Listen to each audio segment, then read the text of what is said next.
This MailChimp-verific jingle is brought to you by MailChimp. MailChimp, your marketing with AI and more. Advanced automations to connect to your store. MailChimp, your marketing and boost your clicks. Multi-channel campaigns now with SMS. That's lit. MailChimp your marketing today with the #1 AI-powered email marketing and automation platform, Intuit MailChimp. #1 based on publicly available data on competitors' customers. Plans vary. SMS available as add-on. Visit MailChimp.com. Have I Got News for You is back for another season. Roy Wood Jr., Amber Ruffin, and Michael Ian Black are finding the funny in the week's biggest stories. Have I Got News for You, Saturday at 9 on CNN, and stream next day on Max. Welcome back to Mama Mystery. I am your host, Kelly, and thank you so much for joining me for part 2 of the Blake Lively and Justin Baldoni drama. If you have not listened to part 1, go back and listen to that first, and then join us for this one.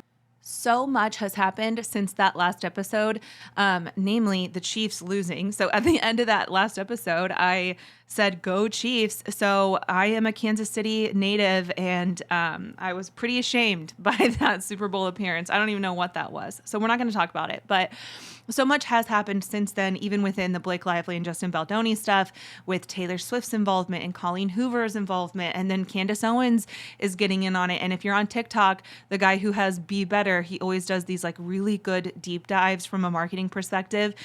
He has been touching on this. Everyone's talking about it. So I feel like this is one of those stories that just keeps evolving. There's even stuff that's happened. I mean, the SNL 50 anniversary was, I believe, over the weekend, and Blake and Ryan were there, and they had this like awkward interaction. I don't know. We're gonna talk about all of it. I'm gonna try my best not to leave anything out, but if I do, please go to mamamystery.com and let me know in that message box. You don't have to do anything crazy. You don't have to fill out an account. You don't have to leave a bunch of information. You can literally write me a message as if you're sending me a text, and I will get it. So yeah, let me know what you think of this episode and if there's anything I forgot. And without further ado, let's dive in.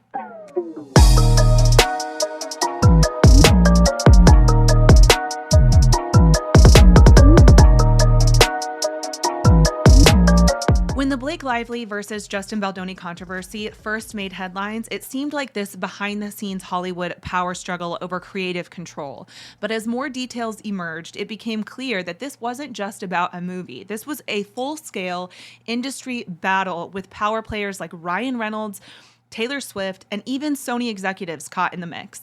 Now, new information suggests that this entire scandal was more than just a legal fight. It was a coordinated media and industry power move.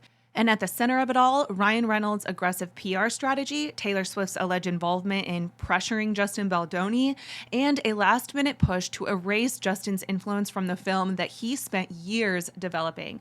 So let's break down everything that happened behind the scenes, the manipulations, the power plays, and then the sudden lifeboat escape of Taylor Swift. And then at the end, we're going to talk about what I firmly believe is the real motive behind this entire thing. So let's start with Colleen Hoover's role in the controversy. So Colleen Hoover is obviously the author of It Ends With Us, and she initially stood by Justin Baldoni when he secured the rights to adapt her best-selling novel. In 2019, Justin personally reached out to Colleen, expressing his deep understanding of the book's themes and his commitment to portraying domestic violence authentically. And at the time, Colleen seemed really aligned with Justin's vision, responding, saying, quote, "You get the book, and that's the most important thing to me. My big fear is that I'll option it to someone who thinks it's just a hot romance, and they'll take it in the absolute wrong direction," end quote. However, as production progressed and tensions between Justin and Blake escalated, Colleen's loyalty appeared to shift. And according to insiders, Colleen was initially concerned about the film's direction when Blake began pushing for script rewrites that kind of softened the book's darker themes. So reports suggest that Colleen was privately frustrated, but hesitant to publicly oppose Blake, given Blake's influence and Hollywood stature. And obviously, we've seen just what Blake and her team, including Ryan, is capable of. And so it might seem smart, even though it seems disingenuous, for Colleen to kind of separate herself, but you can probably understand why she would, even if you don't agree with it. But by mid-2024, it became clear that Colleen had chosen to align herself completely with Blake Lively. And the turning point came when Colleen attended Book Bonanza, which is her annual fan convention where it was expected that Justin would present to promote the film. Instead, Colleen abruptly rescinded Justin Baldoni's invitation and replaced him with Blake Lively, which was a move widely interpreted as a strategic distancing from Justin Baldoni. And sources close to the event reported that Colleen and Blake presented as this united front, avoiding any mention of Justin's name while they were heavily promoting Blake Lively's version of the film. Now, I actually have I don't know if I talked about this in the last episode or in the TikToks that I've made about this or the videos I've made about this, but Blake literally showed up to Book Bonanza with her own version of It Ends With Us, like her own edited copy. Because I think we talked in the last episode about how she kind of weaseled her way into the editing room and kind of just performed all of her own edits and then brought that version to Book Bonanza. And then, against the recommendations or orders from Sony executives, said that she was going to show them not even just a clip, but the entire film for everyone that attended Book Bonanza. So this is like thousands of people who are huge Colleen Hoover fans and fans of the book. And she showed them this version of the film. And she even joked about how she was told not to, but that she was like, well, I brought it with me in a file on the plane, so they can't stop me, basically. And I want you to really think about how Justin Baldoni, who I believe was actually hospitalized at the time with a severe infection in his back, because we know that he's been dealing with chronic back pain and issues, but he had been hospitalized for I believe it was like an infection in his spine or something that left him in the hospital for 6 days. While he was hospitalized, he found out that he was not going to be invited to Book Bonanza anymore, that his invitation was rescinded, and that Blake was going instead, and that she was going to show her version of the film. And Justin Baldoni, the director of this film, just kind of had to be like, okay. I mean, what could he even do at that point? Like, she's already out of control. But I want you to imagine Justin's position, having worked on this film since 2019, 5 years, this culmination of work and energy and effort and passion put into this project, for it just to be completely railroaded by Blake Lively. And then the absolute slap in the face, salt on the wound move of taking over his appearance at Book Bonanza and being like, and we're going to show our version of the film. So now when all these people see the other version or whatever ends up being published, they will have at least seen mine first. If that isn't the most narcissistic, power, control hungry move I've ever seen, I don't know what is, but this just truly speaks to her character. And by her, I mean Blake's. But Colleen Hoover's shift became even more apparent when she allegedly assured the Sony executives that she would refuse to promote the film unless Blake Lively's cut was chosen over Baldoni's. And this was obviously a significant blow to Justin Baldoni, as Colleen's endorsement was considered a key factor in securing fan support for the adaptation. Now, furthermore, leaked internal emails revealed that Colleen was involved in pressuring Sony to exclude Justin from key marketing efforts, ensuring that Blake Lively's version of the film would be the definitive one presented to audiences. Now, I want to know what your thoughts are on this. Do you think that Colleen was motivated by pressure from Blake Lively and her team, or do you think that she was motivated by greed because she wanted to see the film do well and knew that the only way to see success with the film was to follow along with what Blake and Ryan were doing because they were essentially higher up on the totem pole of Hollywood? But I also want to point out that all of the uproar and backlash that has been received regarding Blake and Justin and their drama happened after all of this happened, right? So I think when they were doing all of this, they expected it to all work in their favor. Now that there's been this big backlash and it didn't go the way they want, then Colleen deactivated her Instagram, and then she just, I think last week, reactivated her Instagram, but had deleted any post that included Justin or Blake from her feed. So now when you go to her Instagram feed, there is nothing about Blake or Justin. Is that because she has seen the backlash and doesn't want to be a part of it anymore? Is it because she knows that the trial is impending and so she doesn't want to have any information out there that could be detrimental to the case on either side? Obviously, the cynical part of my brain, tends to lead towards Occam's razor. Like, whatever makes the most sense is probably true. And I can't help but believe that Colleen probably thought that by choosing Blake and Ryan's side, it would bode well for her in the future.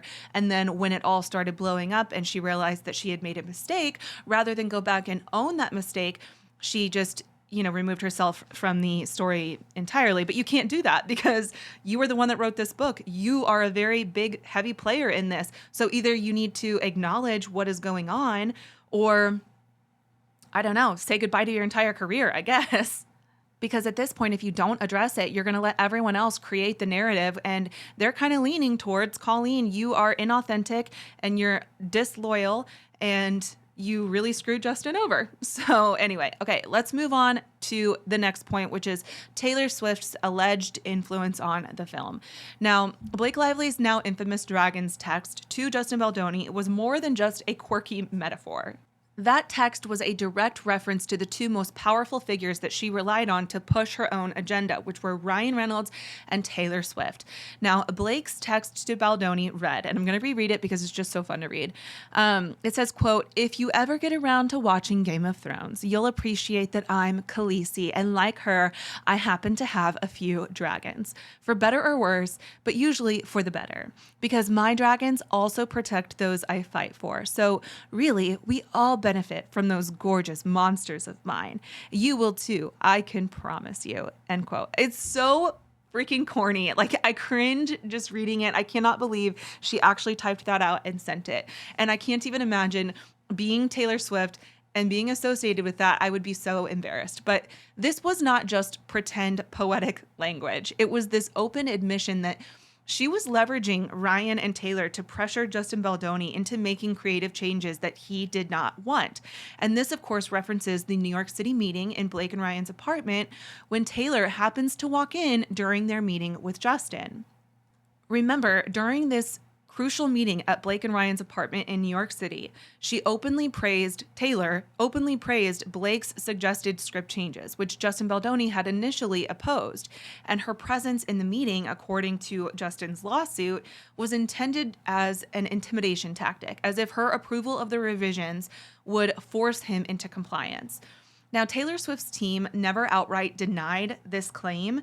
Instead, when the media reported on the issue, her PR team carefully phrased their statements, suggesting that Swift had been used by Blake rather than refuting the idea that she actively participated in pressuring Justin. And some articles suggested that Taylor walked in not expecting Justin to be there. But then you'd have to ask yourself, how did Taylor even end up with the context to speak on the meeting if she didn't have access to the script or know what Blake was trying to accomplish? So did Taylor read Blake's version beforehand? Like, wouldn't she have had to even be able to speak on it? And did Taylor know Justin was pushing back? Because if not, then how else would she even have knowledge to speak on the topic if she truly just walked in not knowing Justin would be there? Like, you have to ask these questions and not just believe what you're being told by the media, right? As Justin's lawsuit gained traction, Taylor Swift's PR team orchestrated this strategic pivot, leaking a Daily Mail article that claimed Taylor Swift was distancing herself from Blake. And the article framed Taylor as someone who felt used by Blake and suggested that she wanted to take a step back from their friendship. And the timing of this article raised eyebrows because it coincided with the subpoenas of legal documents and Justin Baldoni's legal team preparing for discovery. Given Taylor Swift's well-documented history of influencing media narratives, it wasn't long before people started questioning whether she also had a role in the New York Times article that eventually smeared Justin Baldoni. So you'll remember the New York Times published this scathing article that painted Justin Baldoni as problematic and inappropriate while he was on set with Blake. And many media insiders questioned how Blake and Ryan had enough industry sway to convince a prestigious outlet like the New York Times to run such a damning piece. So Justin Baldoni's lawsuit asserts that the article was carefully coordinated over several months and suggests that Taylor Swift's extensive media influence may have played a role in its release. Well, how, do you ask?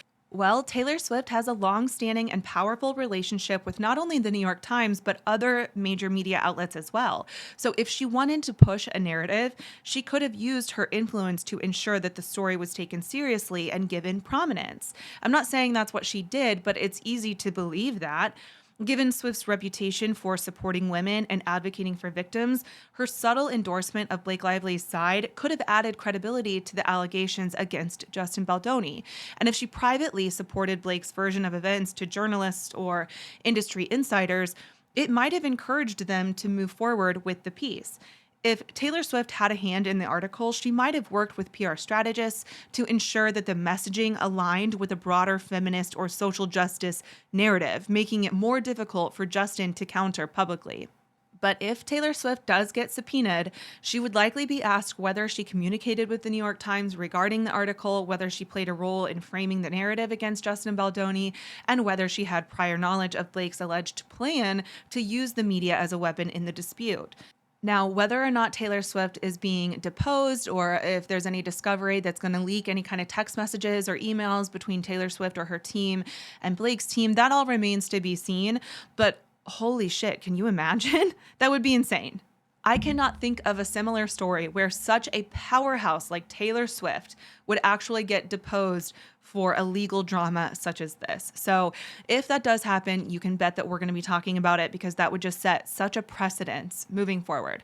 But now let's address the composer shakeup and if Taylor Swift was behind it. So late in the production of It Ends With Us, an unexpected shakeup occurred when the film's original composer was suddenly fired and replaced with Rob Simonson, who had previously worked on Deadpool 3, which you probably know is a film connected to Ryan Reynolds. Now, this change was unusual as composers are typically locked in early in a film's development, and it typically takes months to compose for a movie of this magnitude. Now, a leaked rumor suggested that Taylor Swift had taken issue with the original composer due to a personal grudge, and the specifics of their disagreement still remain unclear, but sources allege that Taylor Swift was dissatisfied with the composer's past work or his connections to individuals that she no longer associates with. So, allegedly, for educational purposes only, she presented Sony with an ultimatum: either keep her song, My Tears Ricochet, in the movie, or retain the original composer, but not both. In the end, Sony chose to fire the composer and keep Taylor Swift's song, further cementing her influence over production decisions. And I think it's interesting how Blake kind of took a page out of Taylor's book and said that if they didn't, I believe this is what happened. I'm speaking off script here, but I believe when she confronted Jamie Heath and Justin Baldoni, asking them to write a letter of recommendation so that she could get the PGA, Producers Guild of America tag on the last of her name, so that she would get producer credits, that she leveraged using Taylor Swift's song if they weren't going to write the letter. I believe she said something along the lines of, if you guys don't, work with me on this, then I'll have to reconsider using Taylor Swift's song and using my relationship with Taylor to get the song, right? So we're seeing both of them kind of use their power, allegedly. I have to keep saying that, or else I'm probably going to end up deposed myself. So let's move on to the next point, which is the Reddit leak that predicted everything. So in August of 2024, and you'll remember this is when the movie was released. I believe it was released on August 8th or 9th. But in August of 2024, an anonymous Reddit post surfaced detailing insider knowledge about the battle over It Ends With Us. And the post claimed that Blake had threatened Sony, stating that she would take false allegations about Justin Baldoni to the New York Times if they refused to give her control over the film's final cut.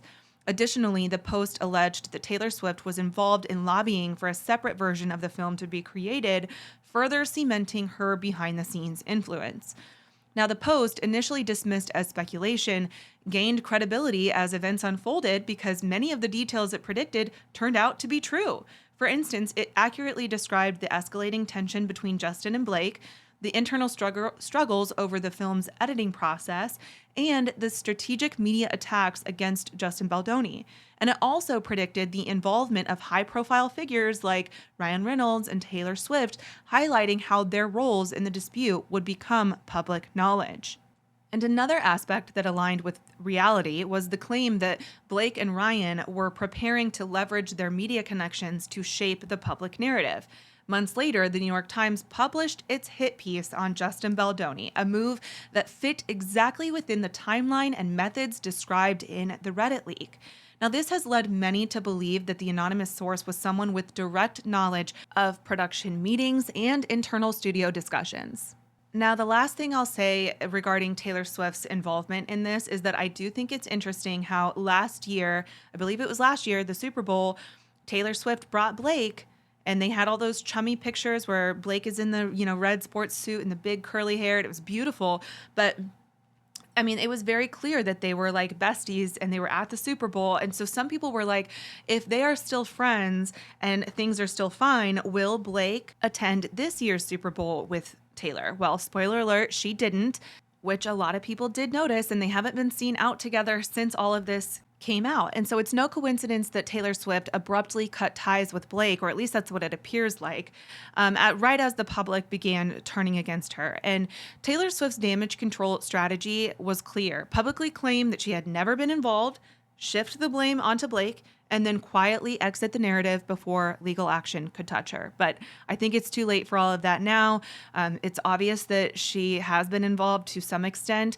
Even if it was just the meeting in New York City, I mean, all of the other stuff, like her involvement with the composer and the threats to, not allow My Tears Ricochet to be involved, that's all just kind of rumor and speculation. But we do know for a fact that she was part of the meeting that took place in the apartment. So whether or not that's going to be enough to actually depose her or have her subpoenaed for this trial remains to be seen. But I guess we'll see.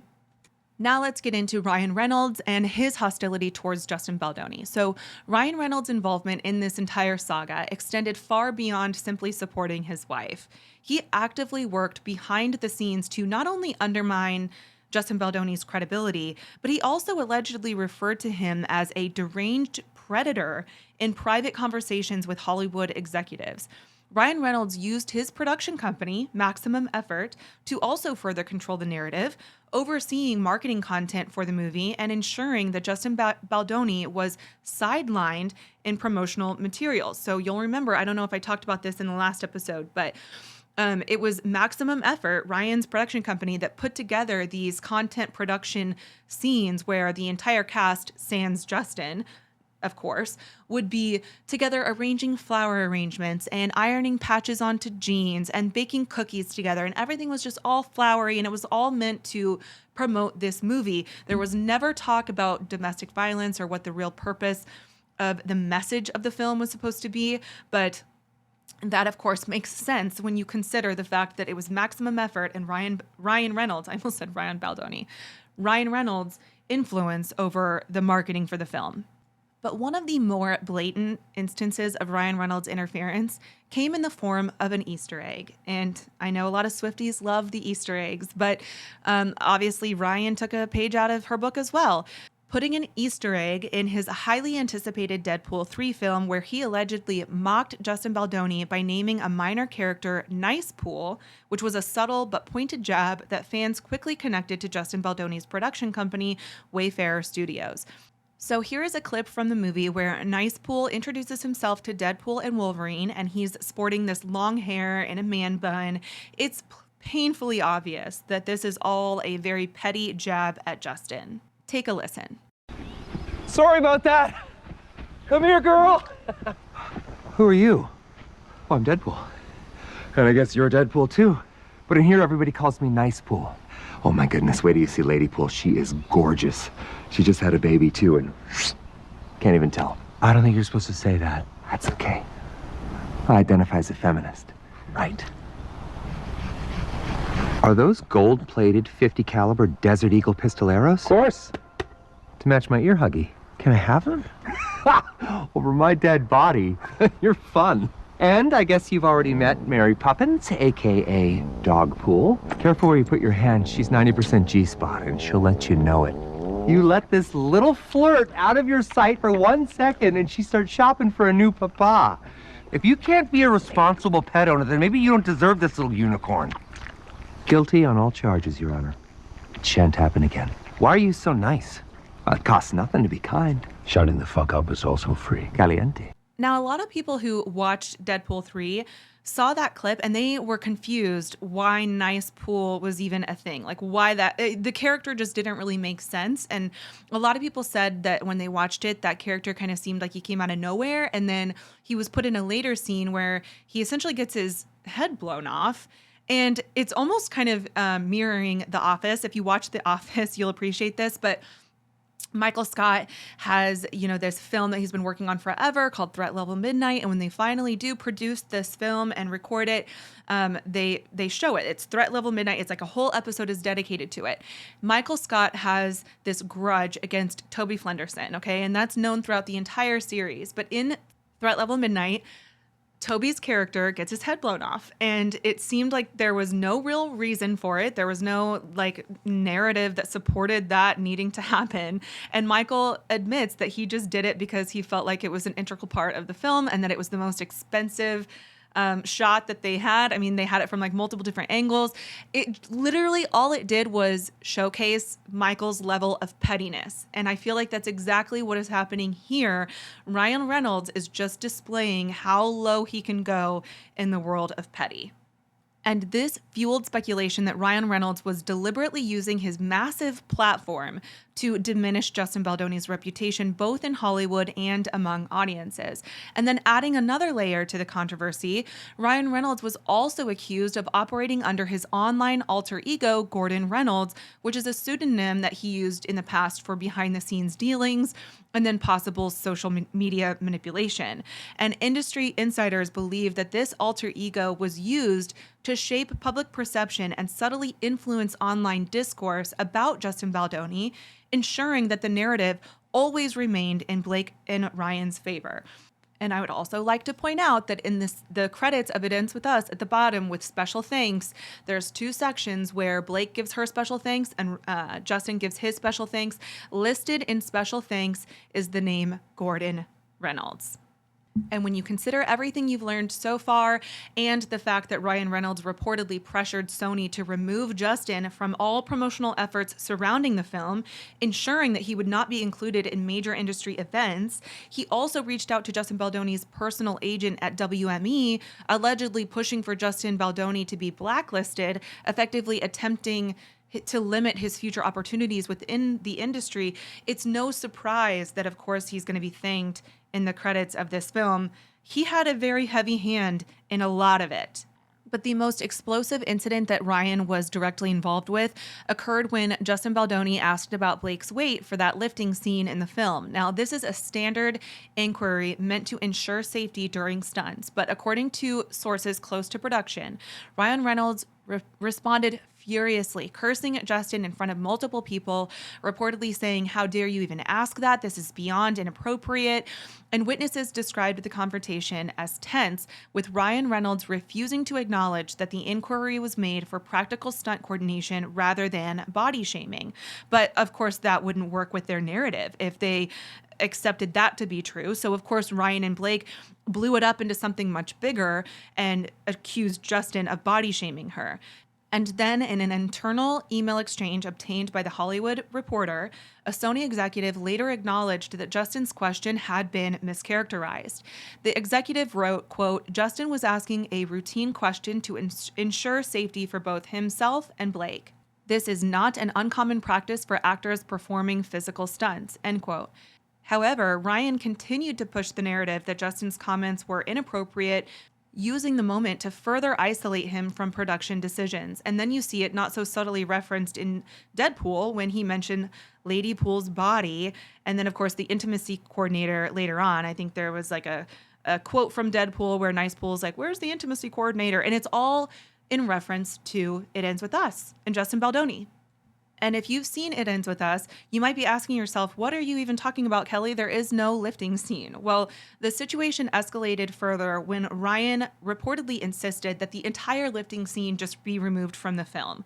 And so when Sony executives pushed back, arguing that the moment was significant to the story, Ryan allegedly threatened to withdraw his support for the film's marketing unless his demand was met. So as a result, significant reshoots had to be arranged to accommodate his demands, further delaying production and escalating tensions between Ryan Reynolds and Justin Baldoni.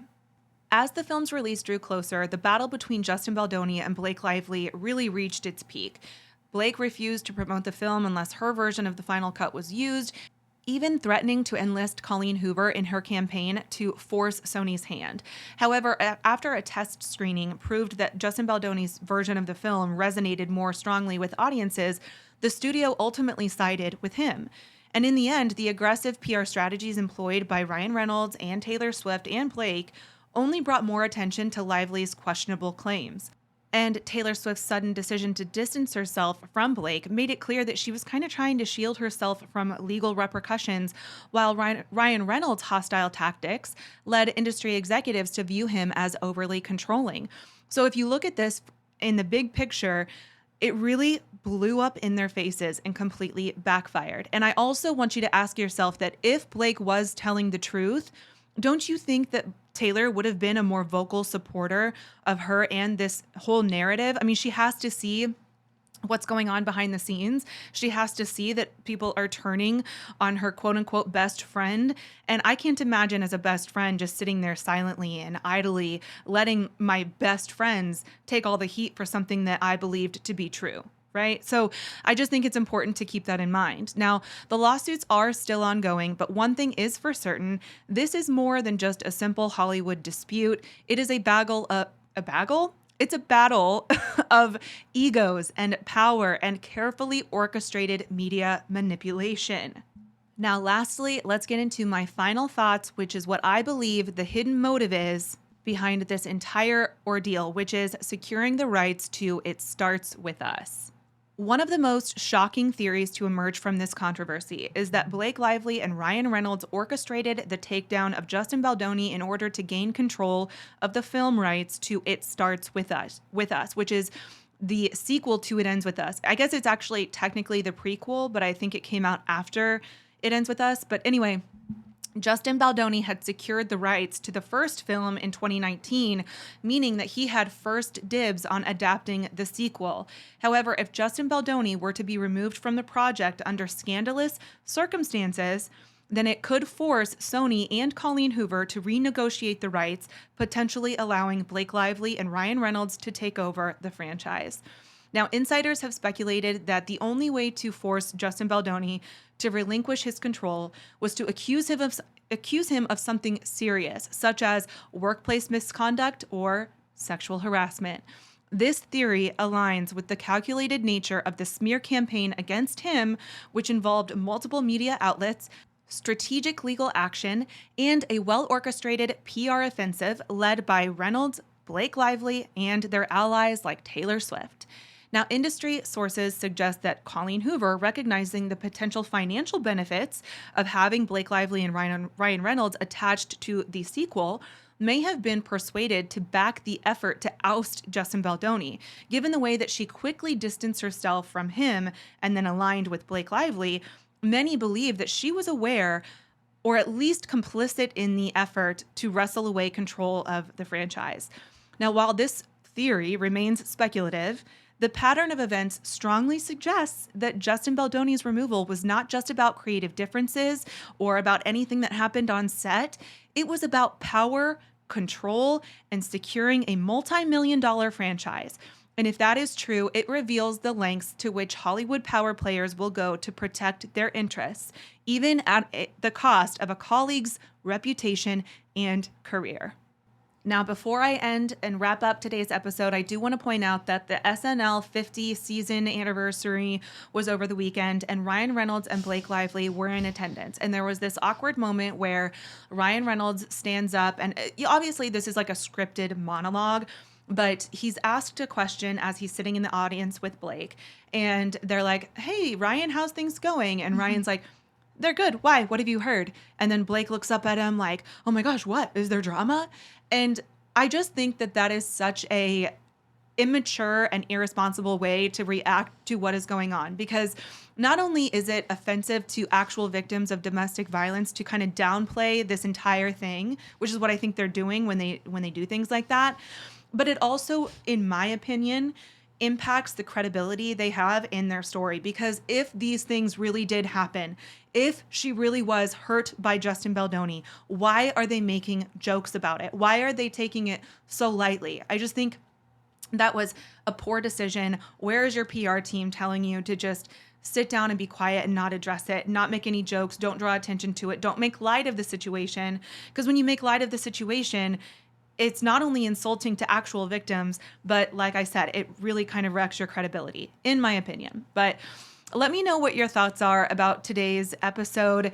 Like I said, you can go to mamamystery.com to write me a message. If there's anything that I've forgotten, and there probably is because this story is ever evolving, you can write me a message there.